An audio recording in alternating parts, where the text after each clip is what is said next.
ভাতারে বৃদ্ধ দম্পতির দেহ উদ্ধারের কয়েক ঘন্টার মধ্যেই তাদেরই আত্মীয় মা ও দুই ছেলেকে গ্রেফতার করেছে পুলিশ। এদের মধ্যে এক ছেলে ইঞ্জিনিয়ারিং এর ছাত্র, অন্যজন কলেজ স্টুডেন্ট। অভিযুক্তদের গ্রেফতার করে কি কারণে খুন খতিয়ে দেখা হচ্ছে। মঙ্গলবার বিকেলে সুপর্ণা চৌধুরী নামে এক মহিলা ভাতার থানায় গিয়ে তার বৃদ্ধ মাসি এবং মেসোর সঙ্গে যোগাযোগ করতে পারছেন না বলে অভিযোগ করেন। এরপরে বাড়িতে যায় পুলিশ।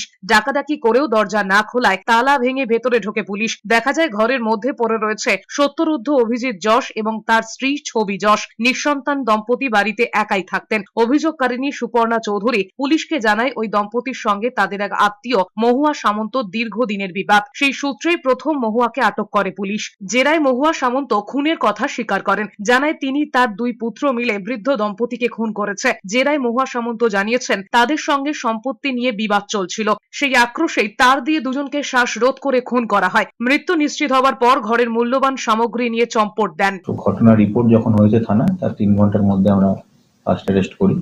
অ্যারেস্ট করার পর তাকে এনে জিজ্ঞাসাবাদ করা হয়। সে কনফেস করে। কনফেস করার সময় সে বলে যে তার সাথে তার দুই ছেলে, নিজের ছেলে, তাদের নাম হচ্ছে অরিত্র সামন্ত এবং অনিকেত সামন্ত, এদেরকে নিয়ে এসে এই ক্রাইমটা করেছে।